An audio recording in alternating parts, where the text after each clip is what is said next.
সালামু আলাইকুম। এইচএসসি 26-এর তোমরা যারা মানবিকের ভাইয়াপুরা আছো, অবশ্যই তোমরা অনেক বেশি দুশ্চিন্তায় আছো। সামনেই হচ্ছে যে তোমাদের কি এইচএসসি ফাইনাল পরীক্ষা, কি হবে এই পরীক্ষায়, কিভাবে ভালো করবে, কোন সাবজেক্টে প্লাস আসবে, কোন সাবজেক্ট খারাপ করবে, নানান দুশ্চিন্তায় তোমরা আছো। অনেকে হয়তো ইতিমধ্যে তোমাদের প্রিপারেশন সম্পূর্ণ ডান করে ফেলেছ, তোমরা জাস্ট রিভিশনে আসো। আবার অনেকেই দেখা যাচ্ছে যে কি তোমাদের এখনো কোনো কুল কিনারা তোমরা খুঁজে পাচ্ছ না।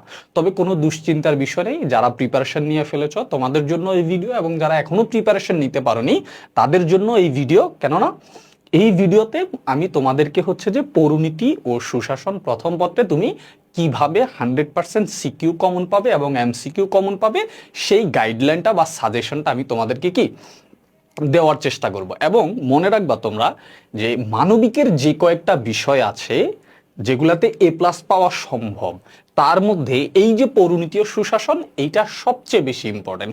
এবং এইটাতে এ প্লাস পাওয়ার ক্ষেত্রে সবচেয়ে এগিয়ে থাকা সাবজেক্টটার নামই হলো কি এই পৌরনীতি ও সুশাসন।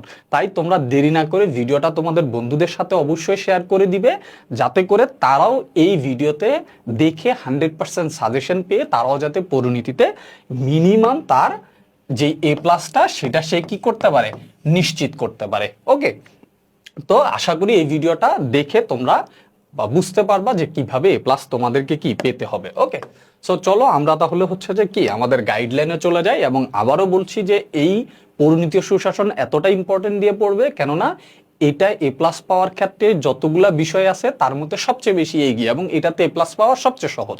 ক্লিয়ার?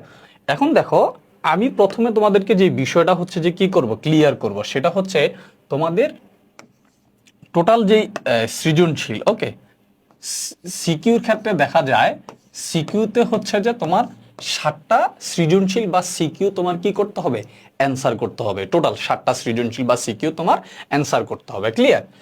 এবং তোমার এমসিকিউ থাকবে 30 মার্কস। হ্যাঁ, এই হলো তোমার টোটাল 100 মার্কের যেই এক্সাম, সেই 100 মার্কের এক্সাম হচ্ছে যে এটা। এখানে 70, এখানে 30, টোটাল 100 মার্কস। ওকে, এখন 7টা সৃজনশীল তোমাকে পরীক্ষার হলে লিখতে হবে, পরীক্ষার খাতায় তোমাকে 7টা সৃজনশীল লিখতে হবে। এই 7টা সৃজনশীলের জন্য আমি তোমার যে পৌরনীতি টোটাল 10টা অধ্যায় আছে, সেই 10টা অধ্যায় থেকে 5টা অধ্যায় বলবো, যেই 5টা অধ্যায় পড়লেই, অর্থাৎ 50% পড়া যদি তুমি এখান থেকে কমপ্লিট করো, কি করো, 50% পড়া যদি তুমি এখান থেকে কমপ্লিট করো, তাহলে তুমি শিওর থাকো যে তুমি এখান থেকে 7টা সৃজনশীল প্রশ্ন কি পাওয়া, কমন পাবা। ওকে, এখন দেখো তাহলে সেটা কোন কোন 5টা অধ্যায়।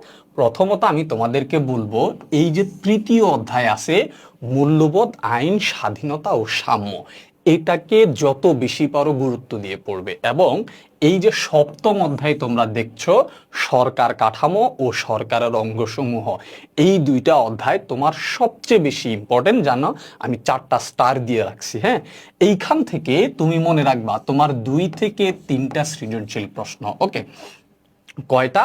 তোমার 2 থেকে 3টা সৃজনশীল প্রশ্ন তোমার কি আসবে, কমন আসবে। 2 থেকে 3টা সৃজনশীল প্রশ্ন তোমার কি আসবে, কমন আসবে।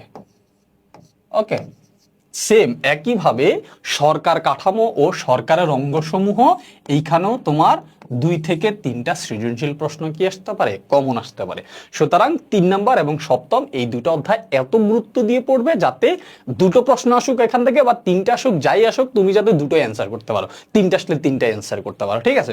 তো এইখান থেকে ধরে নিলাম এই দুটো অধ্যায় থেকে আমার 2+2 টোটাল 4টা সৃজনশীল আমি কি পাবো, কমন পাবো, এই দুটো অধ্যায় পড়লে। হ্যাঁ, এর বাহিরে এই যে প্রথম অধ্যায়টা তুমি দেখছো পৌরনীতি ও সুশাসন, এইখান থেকে মিনিমাম একটা সৃজনশীল প্রশ্ন তুমি শিওর কমন পাবা, শিওর কমন পাবা। হ্যাঁ, তাহলে হইল কত, তোমার 5টা সৃজনশীল প্রশ্ন অলরেডি তোমার কি হয়ে গিয়েছে। ঠিক আছে, এরপরে দেখো 4 নাম্বার অধ্যায়টা যদি তুমি দেখো, গভর্নেন্স ও সুশাসন, কি দেখবা, গভর্নেন্স, ই গভর্নেন্স ও সুশাসন। এইখান থেকে দেখা যায় 1 থেকে 2টো প্রশ্ন তোমার কমন আসে, 1 থেকে 2টো প্রশ্ন তোমার এই 4 নাম্বার অধ্যায়টা থেকে কি চলে আসে।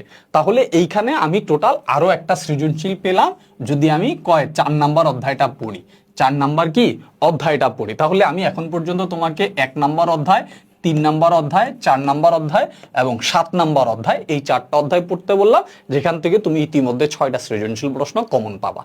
আর আমি তোমাকে বলবো যে 10 নাম্বার অধ্যায়টা আছে দেশপ্রেম ও জাতীয়তা, ঠিক আছে? এই 5ম নাম্বার অধ্যায়টা যদি তুমি পড়ো তাহলে তুমি শিওর থাকো তোমার আরো একটা সৃজনশীল প্রশ্ন কমন আসবে, যার মধ্য দিয়ে টোটাল তুমি 60টা সৃজনশীল প্রশ্ন কি পাবা? কমন পাবা। অর্থাৎ এই যে প্রথম নাম্বার অধ্যায়, তৃতীয় নাম্বার অধ্যায়, চতুর্থ নাম্বার অধ্যায়, সপ্তম নাম্বার অধ্যায় এবং 10ম নাম্বার অধ্যায়, এই টোটাল 5টা অধ্যায় যদি তুমি খুব ভালো মতো পড়ো তাহলে তুমি 60টা সৃজনশীল প্রশ্ন একেবারে শিওর থাকো তুমি কমন পাচ্ছ। ওকে, বাট এখন একটা বিষয় বলি, মাঝে মাঝে দেখা যায় ধরো প্রথম অধ্যায় থেকে তোমার এমন একটা সৃজনশীল, এমন একটা টপিক থেকে আসলো, দেখা যায় যে ওই টপিকটা তুমি একটু কম বুঝো, হয় না? কোন একটা টপিক একটু তুমি কম বুঝো, এখন ওই টপিক থেকে দেখা গেলো তোমার প্রশ্ন চলে আসে, তখন তুমি অ্যান্সার করতে পারবা কিন্তু মোর ইনফরমেশন তুমি তোমার ওই অ্যান্সারের মধ্যে দিতে পারবা না বা সুন্দর মতো সেই অ্যান্সারটা লিখতে পারবা না। এই জন্য আমি আমার স্টুডেন্টদেরকে অলওয়েজ বলি, তুমি পরীক্ষার হলে 60টা না, তুমি মিনিমাম 9 থেকে 10টা সৃজনশীল প্রশ্ন লিখতে পারবা, এরকম প্রিপারেশন নিয়ে তুমি হলে যাবা, যাতে করে এই 9 থেকে 10টা সৃজনশীল প্রশ্ন থেকে তুমি বাছাই করে সর্বোচ্চ 7টা সৃজনশীল, যেই 7টা সৃজনশীল তুমি সবচেয়ে বেশি ভালো পারো, সেগুলোর অ্যান্সার তুমি কি করতে পারো পরীক্ষার হলে, ঠিক আছে?